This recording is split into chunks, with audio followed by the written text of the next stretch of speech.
into your eyes makes my heart come alive. Suddenly brought to life when I met you.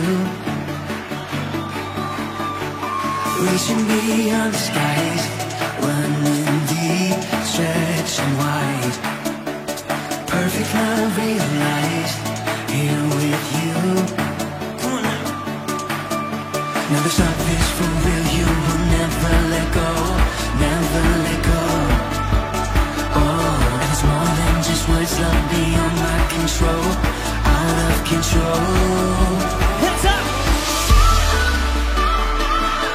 This is real love, this is real love. Say this is real love, this is real love. Oh.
Into your eyes makes my heart come alive. Suddenly brought to life when I met you. 1, 2, 3, jump!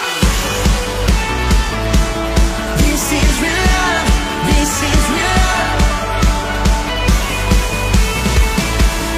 This is real love, this is real love. Oh.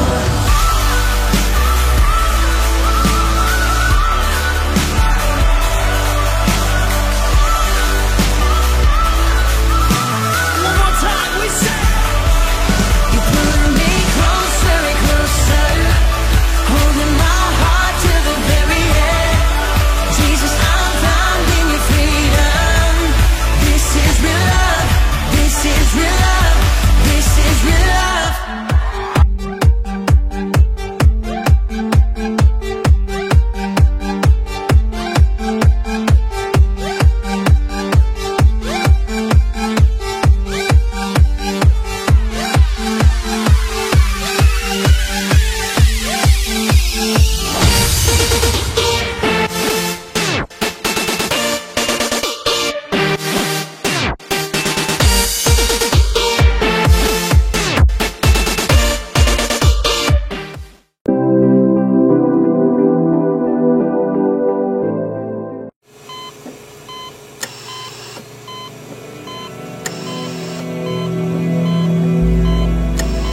and its pleasures, or it's Christ?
Shalom Yud. Shalom. Belum semuanya, masih pada bengong. Shalom Yud. Belum ini, pemain musiknya juga masih pada bengong ini. Sekali lagi, yang paling kencang. Shalom Yud.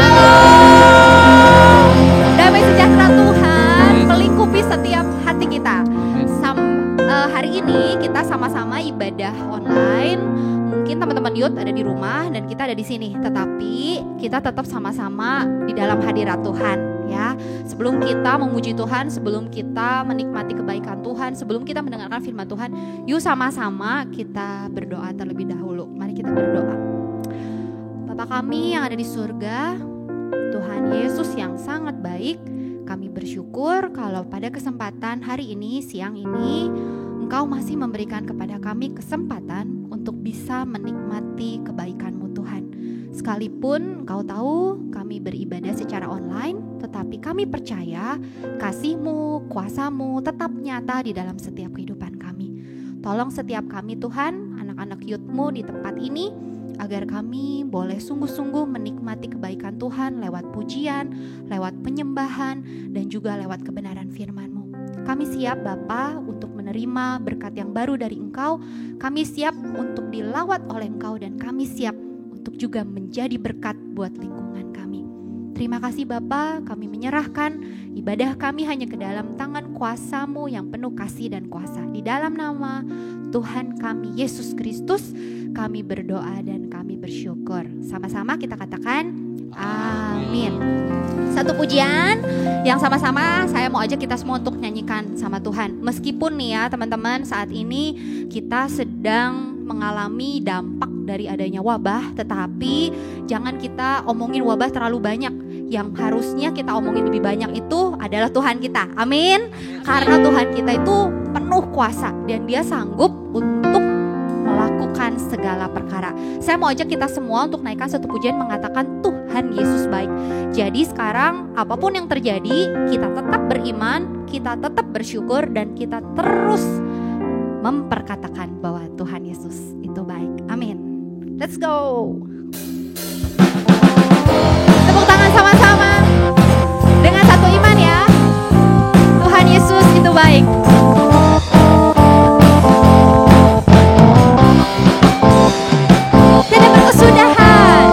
Tiada berkesudahan, kasih setiamu Tuhan, selalu baru rahmat-Mu bagiku. Oh, oh, oh, oh. Hari berganti hari, katakan tetap kulihat kasih-Mu, tak pernah berakhir di hidupku. Katakan Tuhan Yesus baik, Tuhan Yesus baik, sungguh amat baik, untuk selama-lamanya. Tuhan Yesus baik, Tuhan Yesus baik, Dia baik, sungguh amat baik, selamanya Kau baik Tuhan, untuk selama-lamanya. Tuhan Yesus baik. Lagi ya, tiada berkesudahan, kasih setiamu Tuhan. Amin. Selalu baru rahmat-Mu bagiku. Oh, oh, oh, oh. Hari berganti hari, katakan tetap kulihat kasih-Mu, tak pernah berakhir di hidupku. Siap ya? Tuhan Yesus baik, katakan sungguh amat baik, sungguh amat baik, untuk selama-lamanya. Tuhan Yesus baik. Lagi, Tuhan Yesus baik, sungguh amat baik, untuk selama-lamanya. Tuhan Yesus baik. Amin. Tuhan Yesus, Engkau sungguh baik. Katakan sama-sama dengan iman, Tuhan Yesus baik bagiku dan bagimu. Yesus baik bagiku, Yesus baik bagiku, dulu, sekarang, dan selamanya. Yang sungguh baik. Lagi. Yesus baik bagiku, Yesus baik bagiku, dulu, sekarang, dan selamanya. Yang sungguh baik. Tuhan Yesus baik, sungguh amat baik, untuk selama-lamanya. Tuhan Yesus baik, Tuhan Yesus baik. Katakan sungguh amat baik, sungguh amat baik, selama-lamanya. Tuhan Yesus baik, dari selama-lamanya, untuk selama-lamanya. Katakan sampai selamanya, selama-lamanya. Tuhan Yesus baik. Oh, berikan kemuliaan bagi Tuhan kita. Haleluya.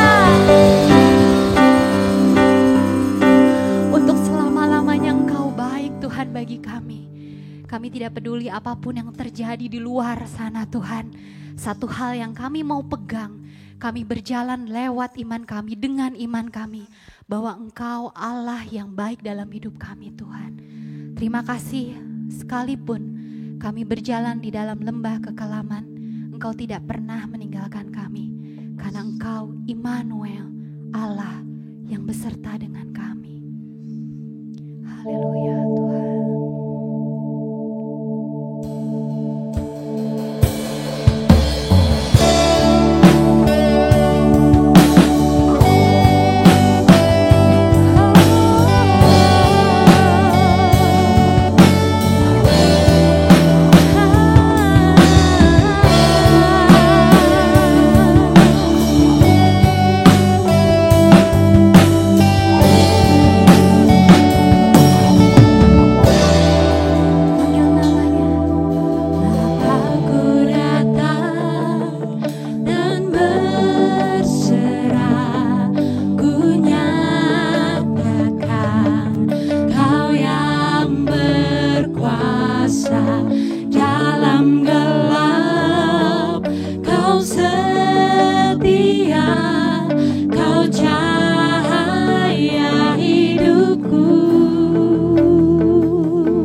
selalu kuatkan kami.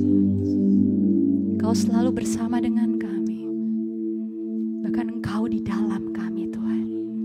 Kami percaya kami bisa melalui segala sesuatu karena ada Engkau bersama dengan kami. Terima kasih Tuhan. Biar Engkau semakin besar di dalam kami. Bahkan lewat apapun yang terjadi Tuhan, nama-Mu semakin dimuliakan. Terima kasih Tuhan, Engkau Allah Immanuel. Ini penyembahan kami Tuhan, ini pujian kami dan ini doa kami. Hanya di dalam nama Tuhan kami, Yesus Kristus Immanuel, kami sudah menyembah, memuji dan berdoa. Sama-sama kita katakan, amin. Teman-teman Youth, kita akan sama-sama dengerin firman Tuhan, apa yang menjadi kehendak Tuhan dalam kehidupan kita. Waktu dan tempat saya persilahkan kepada hambanya.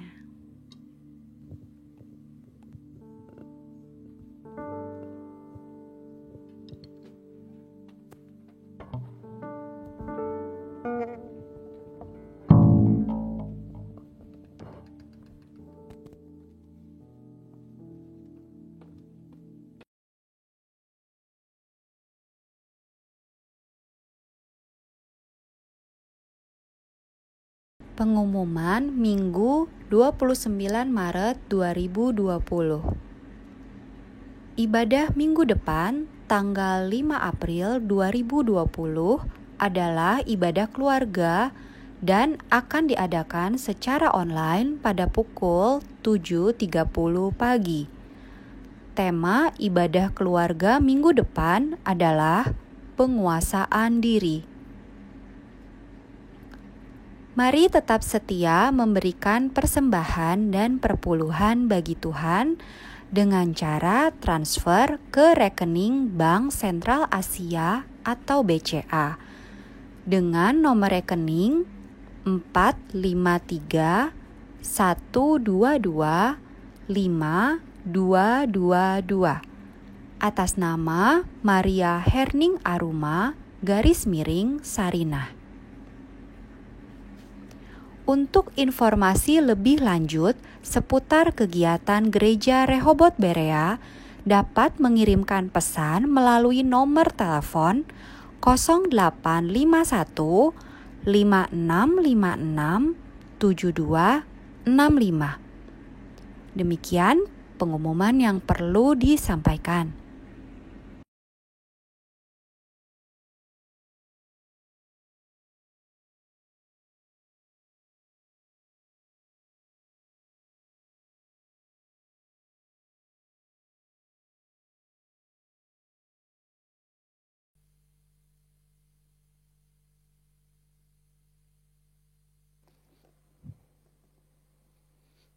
Mari kita bersama-sama bersatu di dalam doa sebelum kita mendengarkan firman Tuhan.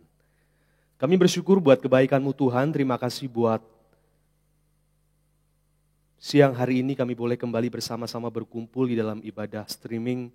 Kami percaya sekalipun mungkin kami ada jarak, tapi kami percaya Tuhan bahwa firman Tuhan tidak pernah membatasi kami. Untuk firman Tuhan disampaikan, kami boleh mendengar, menerima kebenaran firman Tuhan. Kami bersyukur buat kebaikan Tuhan, kiranya Engkau memberkati pemberitaan firman Tuhan dari awal, pertengahan sampai akhir kami menyerahkan ke dalam tangan kuasa Tuhan. Engkau memberkati hamba-Mu yang tidak ada apa-apanya, kiranya Engkau urapi dengan urapan yang baru dari ujung kepala sampai ujung kaki, menyerahkan hamba-Mu ke dalam tangan kuasa-Mu. Terima kasih Bapa, kami siap mendengar firman Tuhan. Di dalam nama Tuhan Yesus, kami berdoa dan mengucap syukur. Haleluya. Amin.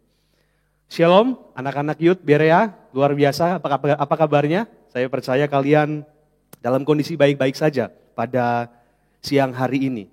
Kita percaya kita siap mendengar firman Tuhan.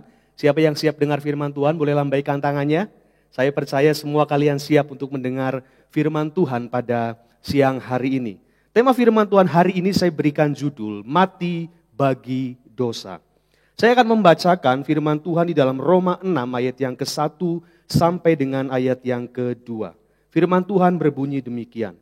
Jika demikian, apakah yang hendak kita katakan? Bolehkah kita bertekun dalam dosa, supaya semakin bertambah kasih karunia itu? Sekali-kali tidak. Bukankah kita telah mati bagi dosa?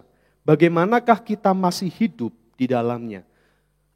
Saudara-saudara yang dikasihi Tuhan, saya percaya bahwa ketika kita menerima kasih karunia Tuhan, kita beroleh keselamatan.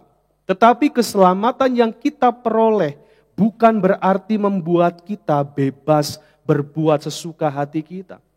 Kalau kita melihat saudara, ketika Kristus mati di atas kayu salib untuk menyelamatkan kita, saya melihat ada dua hal penting di sana yang perlu bersama-sama kita pahami. Yang pertama, kematian Kristus memerdekakan kita dari hukuman dosa. Kalau kita membaca di dalam Roma pasal yang ketiga, ayat yang ke-19 sampai dengan yang ke-26, kita bisa menemukan di sana penjelasan Rasul Paulus bagaimana kematian Kristus memerdekakan kita dari hukuman dosa. Tetapi tidak hanya sampai di situ. Kita juga harus mengetahui di mana kematian Kristus juga membebaskan kita dari pemerintahan dosa. Kematian Kristus membebaskan kita dari kuasa dosa. Nah, saudara yang dikasihi Tuhan, saya ajak kalian boleh memahami bersama-sama apa itu sebetulnya pemerintahan dosa, apa itu kekuasaan dosa. Saya mengutip tulisan Raja Daud di dalam Mazmur 51 ayat yang ke-7. Dikatakan di sana, sesungguhnya dalam kesalahan aku diperanakan, dalam dosa aku dikandung ibuku. Nah, saudara yang dikasihi Tuhan, tentu kita bisa melihat di sini Daud sedang mengatakan, Daud sedang memberitahukan kepada setiap kita bahwa ketika ia di dalam kandungan ibunya, ia sudah berdosa. Dia dilahirkan di dalam kondisi yang sudah berdosa. Artinya apa? Artinya Daud menyadari bahwa ibunya juga adalah keturunan Adam yang sudah berdosa. Oleh sebab itu ketika dia lahir dari kandungan ibunya, Daud pun menyadari bahwa dia adalah manusia yang sudah berdosa. Sebelum dia benar-benar melakukan dosa, dia sudah terlebih dahulu menyadari bahwa pemerintahan dosa ada di dalam kehidupannya. Kenapa? Karena dia adalah keturunan Adam yang sudah jatuh di dalam dosa. Jadi saya mau katakan di tempat ini bahwa secara hukum Daud resmi, saya dan saudara resmi keturunan orang berdosa, yaitu keturunan Adam. Sebagai akibatnya saudara, maka pemerintahan dosa, kuasa dosa ada di dalam kehidupan kita. Analogi yang sangat sederhana, ketika bapak ibu kita warga negara Indonesia, kemudian ibu kita melahirkan kita. Secara hukum kita resmi menjadi warga negara Indonesia. Karena kita warga negara Indonesia, sebagai akibatnya maka kita hidup di bawah pemerintahan Indonesia. Saya katakan sekali lagi, kita keturunan orang berdosa, maka kita adalah orang-orang yang berada di bawah pemerintahan dosa. 1 Korintus 15 ayat yang ke-22, Rasul Paulus mengatakan kepada setiap kita, karena sama seperti semua orang mati dalam persekutuan dengan Adam, demikian pula semua orang akan dihidupkan kembali dalam persekutuan dengan Kristus. Nah, saudara yang dikasihi Tuhan, kita bisa melihat, tadi saya sudah jelaskan di awal bahwa kita adalah manusia berdosa yang hidup di bawah pemerintahan dosa karena kita dilahirkan oleh keturunan atau manusia yang berdosa. Saya memberikan sebuah gambaran di sini saudara, semua manusia berada di dalam lingkaran Adam. Artinya di sini kondisi manusia berada di bawah pemerintahan dosa. Karena Adam sudah berdosa, maka keturunannya pun berdosa. Tapi kemudian ketika kita percaya kepada Kristus, kita menjadi orang yang percaya. Kita dipindahkan saudara. Kita bukan lagi orang yang hidup di bawah pemerintahan dosa, tetapi sekarang kita adalah orang yang percaya kepada Kristus, yang hidup di bawah pemerintahan Kristus. Menjadi hamba kebenaran, bukan lagi hamba dosa, tetapi hamba kebenaran. Seperti apa yang dikatakan di dalam Roma 6 ayat yang ke-17 sampai dengan yang ke-18. Dikatakan demikian, tetapi syukur kepada Allah, dahulu memang kamu hamba dosa, tetapi sekarang kamu dengan segenap hati telah mentaati pengajaran yang telah diteruskan kepadamu. Kamu telah dimerdekakan dari dosa dan menjadi hamba kebenaran. Amin. Katakan amin sama-sama. Kita percaya bahwa kita sudah dimerdekakan dari dosa. Kita dijadikannya hamba kebenaran. Kematian Kristus tidak hanya memerdekakan kita dari hukuman dosa, tetapi Dia juga memerdekakan kita, membebaskan kita dari keterikatan, dari pemerintahan dosa yang ada di dalam kehidupan kita. Saya percaya sebagai seorang muda, mungkin di antara kita sedang terikat dengan dosa-dosa tertentu yang saya merasa sudah muak dengan ini semua. Saya pengen terlepas. Katanya saya sudah dimerdekakan dari dosa. Tetapi kenapa saya masih hidup di dalam dosa? Katanya saya sudah menjadi hamba kebenaran. Tetapi kenyataannya saya menemukan diri saya masih berbuat dosa. Apa yang terjadi dengan kehidupan saya? Apa yang terjadi dengan kebenaran firman Tuhan?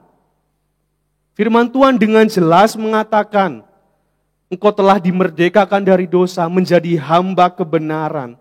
Tetapi yang seringkali muncul di dalam pertanyaan setiap orang percaya, dan mungkin itu juga pertanyaan kalian semua anak-anak muda di tempat ini.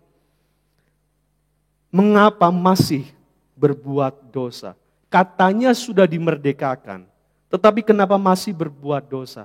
Katanya sudah menjadi hamba kebenaran, tetapi kenapa masih berbuat dosa? Saudara yang dikasihi Tuhan, saya merenungkan pertanyaan ini untuk diri saya secara pribadi. Dan saya menemukan jawabannya. Ketika kita sudah menjadi hamba kebenaran, tidak lagi dikuasai oleh dosa. Tetapi saya menemukan diri saya masih berbuat dosa. Jawabannya cuma satu. Jawabannya adalah karena kebodohan kita. Saya kasih hashtag di sana teman-teman saudara. Kebodohan kita lah yang seringkali membuat kita terus jatuh di dalam dosa. Katakan pada dirimu, jangan bodoh. Saudara-saudara yang dikasihi Tuhan, mari kita buka bersama-sama di dalam 1 Petrus 1 ayat yang ke-14. Firman Tuhan berkata demikian, hiduplah sebagai anak-anak yang taat dan jangan turuti hawa nafsu yang menguasai kamu pada waktu kebodohanmu. Saudara-saudara yang dikasihi Tuhan, kebodohan yang dimaksudkan oleh Rasul Petrus di dalam tulisannya. Kebodohan itu ditemukan bahwa ada begitu banyak orang-orang percaya yang tidak hidup di dalam ketaatan. Bentuk kebodohan kita adalah kita tidak taat. Bentuk daripada kebodohan kita karena kita menuruti hawa nafsu. Hawa nafsu kita. Jadi saudara yang dikasihi Tuhan, dua hal ini sangat penting untuk bersama-sama kita mengerti. Kenapa kita menjadi bodoh? Karena kita tidak taat. Karena ketidaktaatan kita. Kenapa kita menjadi bodoh? Karena kita menuruti hawa nafsu kita. Nah saudara yang dikasihi Tuhan, bukankah kalau kita berbicara tentang ketidaktaatan, kita selalu memahami bahwa dosa selalu berangkat dari ketidaktaatan. Karena ketidaktaatan terhadap kehendak, terhadap perintah Tuhan, maka melahirkan dosa. Kita masih teringat dengan dosa Adam dan Hawa ketika Tuhan mengatakan jangan makan buah pengetahuan baik dan jahat itu. Karena kalau engkau memakannya engkau akan mati. Perintah Tuhan jelas jangan makan. Tetapi Adam dan Hawa tidak taat. Mereka mengingini dan kemudian memakan buah yang dilarang Tuhan. Akhirnya mereka jatuh di dalam dosa.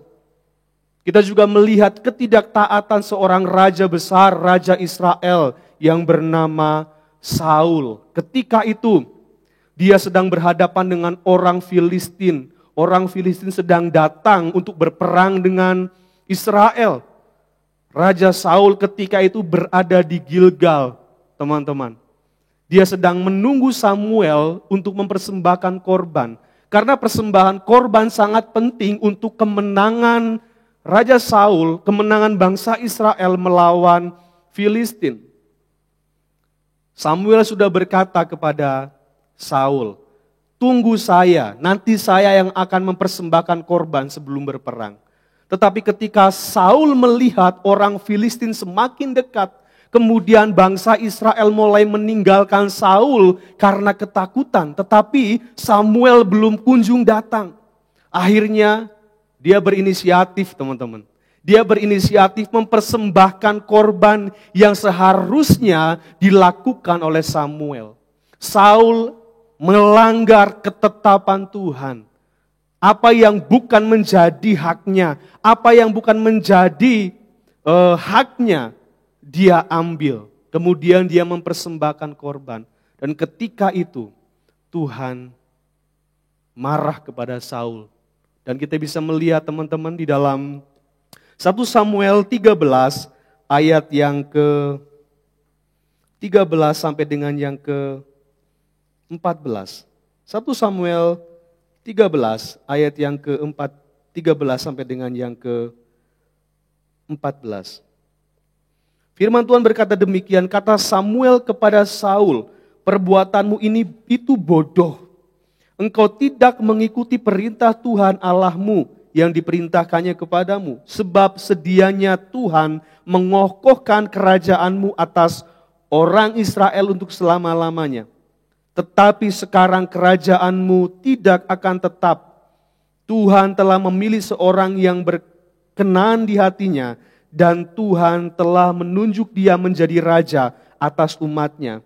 Karena engkau tidak mengikuti apa yang diperintahkan Tuhan kepadamu." Kerajaannya hancur, roh Tuhan undur daripada Saul. Semua karena ketidaktaatan Saul. Kita bisa melihat teman-teman, ketidaktaatan selalu melahirkan dosa, melahirkan kebinasaan.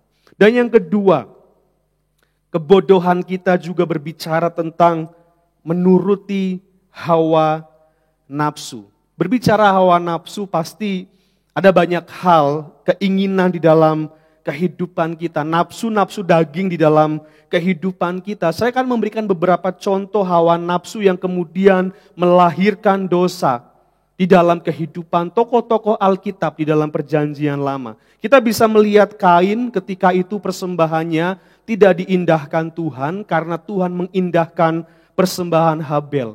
Kemudian hawa nafsu Kain memuncak, dia menjadi marah kepada Habel. Dia iri hati kepada Habel. Karena kemarahannya, karena hawa nafsunya. Kemudian dia berinisiatif mencari-cari cara untuk membunuh Habel. Akhirnya, karena kemarahannya yang sudah meluap, hawa nafsunya yang sudah meluap, Kain membunuh Habel. Hawa nafsu Kain, kemarahan Kain melahirkan dosa pembunuhan. Kita juga bisa melihat ketika Esau pulang berburu, kemudian dia lapar. Dan dia melihat bahwa Yakub sedang memasak sup kacang merah. Dia lapar dan dia ingin mengisi perutnya dengan sup yang hangat itu. Pasti enak sekali. Tetapi kemudian dia tidak memandang hak kesulungan sebagai sesuatu yang berharga. Yakub meminta kepada Saul, kepada Esau, kalau kamu mau sup kacang merah ini, jual hak kesulunganmu. Tanpa berpikir panjang, Esau menjual hak kesulungannya. Padahal itu adalah sesuatu yang sangat berharga. Sesuatu yang tidak boleh dipandang rendah. Dan akhirnya Esau pun kehilangan hak kesulungannya. Dan dia berdosa di hadapan Tuhan. Dan yang terakhir teman-teman, kita juga bisa melihat hawa nafsu keserakahan yang dimiliki oleh anak-anak Imam Eli, yaitu Hofni dan Pinehas. Mereka seharusnya melanjutkan tugas keimaman dari Eli yang akan diteruskan oleh mereka. Tetapi Tuhan melihat kejahatan Hofni dan Pinehas. Mereka begitu sangat serakah dengan makanan. Korban yang seharusnya diberikan kepada Tuhan, mereka ambil kemudian mereka makan untuk diri mereka sendiri. Bahkan tidak hanya kerakusan, keserakahan, mereka juga di dalam dosa seksual. Mereka berhubungan badan dengan pelayan-pelayan perempuan yang ada di kemah pertemuan. Mereka begitu sangat berdosa di hadapan Tuhan karena mereka menuruti hawa nafsu daging. Oleh sebab itu, kita bisa melihat di dalam cerita Alkitab, di dalam 1 Samuel pasal yang kedua, Tuhan kemudian tidak melanjutkan tugas keimaman dari Imam Eli kepada anak-anaknya, tetapi digantikan oleh Samuel. Dan kedua anaknya Hofni dan Pinehas berdosa dan harus dimusnahkan oleh Tuhan. Nah teman-teman yang dikasihi Tuhan, saya percaya biarlah firman Tuhan hari ini boleh mengingatkan kita bahwa bagaimanapun sebagai orang percaya kita harus menyadari kita sudah mati bagi dosa dan marilah kita mau hidup di dalam kebenaran. Janganlah kita menjadi bodoh karena ketidaktaatan kita. Janganlah kita menjadi bodoh karena kita menuruti hawa nafsu daging yang kemudian akhirnya melahirkan dosa dan pada akhirnya harus mengalami yang namanya keterpurukan bahkan kebinasaan. Biarlah firman Tuhan hari ini boleh memberkati kita dan biarlah firman Tuhan hari ini boleh mengubah setiap kehidupan anak-anak muda yang mendengar firman-Nya hari ini. Mari kita berdoa untuk firman Tuhan. Kami bersyukur buat kebaikan-Mu Tuhan, terima kasih buat siang hari ini kami boleh kembali mendengar firman Tuhan. Biarlah setiap anak-anak muda-Mu di tempat ini boleh mati bagi dosa dan hidup bagi kebenaran. Kami tahu Tuhan di dalam kehidupan ini kami seringkali bergumul dengan dosa-dosa tertentu di dalam kehidupan kami. Yang mungkin orang lain tidak mengetahui, hanya kami dan Tuhan, hanya aku dan Tuhan yang mengetahui. Tetapi biarlah hari ini firman Tuhan mengajarkan kami supaya kami tidak menjadi bodoh. Bodoh dalam arti kami tidak taat kepada perintah. Bodoh dalam arti kami menuruti hawa nafsu kami. Tetapi biarlah Tuhan kami boleh menjadi anak-anak yang taat. Anak-anak yang tidak menuruti hawa nafsu daging kami. Dan kami mau menyerahkan kehidupan kami sepenuhnya hanya kepada Tuhan dan hidup di dalam pimpinan Tuhan. Kami bersyukur buat anugerah Tuhan. Di dalam nama Tuhan Yesus kami berdoa. Haleluya. Amin. Mari kita akan mengakhiri ibadah kita. Kita akan berdoa syafaat buat bangsa kita, buat kota kita khususnya untuk wabah corona yang sedang menjalar di Indonesia. Bahkan di seluruh dunia kita berdoa untuk Indonesia secara khusus, biarlah Tuhan boleh melawat Indonesia, Tuhan boleh menyelamatkan Indonesia, menolong Indonesia. Dan kita akan mengakhiri ibadah kita pada siang hari ini. Mari kita berdoa bersama-sama. Kami bersyukur buat kebaikan-Mu Tuhan, terima kasih buat anugerah Tuhan. Kami boleh mendengar kebenaran firman Tuhan. Pada hari ini juga kami rindu berdoa Tuhan, buat bangsa kami Indonesia. Kami tahu Tuhan ada begitu banyak dokter, ada begitu banyak perawat sedang berjuang dengan pasien-pasien yang terjangkit virus corona Tuhan. Kami berdoa buat mereka, berikan kekuatan kepada mereka supaya mereka boleh terus bekerja dengan semaksimal mungkin menolong, merawat, bahkan melalui mereka kesembuhan boleh menjadi bagian setiap orang yang sedang terjangkit virus corona Tuhan. Kami percaya biarlah tangan Tuhan boleh menolong mereka, tangan Tuhan juga boleh menolong Indonesia sehingga di dalam situasi ini Tuhan kami boleh tetap mengandalkan Tuhan, kami boleh tetap berdoa kepada Tuhan, memohon belas kasihan Tuhan. Biarlah belas kasihan Tuhan turun bagi Indonesia, turun bagi kota Bandung di mana kami tinggal. Dan biarlah Tuhan kami berdoa buat setiap kami, buat setiap jemaat Tuhan. Kiranya perlindungan Tuhan, penjagaan Tuhan boleh menyertai kami sehingga kami boleh terhindar dari virus-virus jahat yang mungkin hendak menyerang kami Tuhan. Kami bersyukur buat kebaikan Tuhan, kiranya Kau memberkati keluarga kami, Engkau memberkati studi kami, Engkau memberkati pekerjaan kami, Engkau memberkati masa depan kami. Kami percaya Tuhan masa depan yang penuh harapan boleh menjadi bagian kami setiap anak-anak-Mu. Terima kasih Bapa, kami akan mengakhiri ibadah kami. Kami juga rindu menerima berkat daripada Tuhan Yesus. Mari kita menengadahkan tangan kita di hadapan Tuhan. Marilah kita terima berkat daripada Tuhan Yesus Kristus. Kasih karunia daripada Roh Kudus boleh menyertai kita sekalian. Dan sukacita daripada Allah Bapa boleh memberkati kita dari sekarang sampai Maranatha. Tuhan datang kembali. Di dalam nama Tuhan Yesus kami berdoa dan mengucap syukur. Haleluya.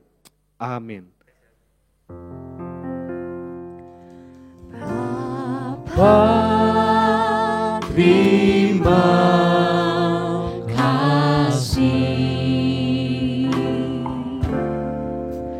Bapa, terima kasih.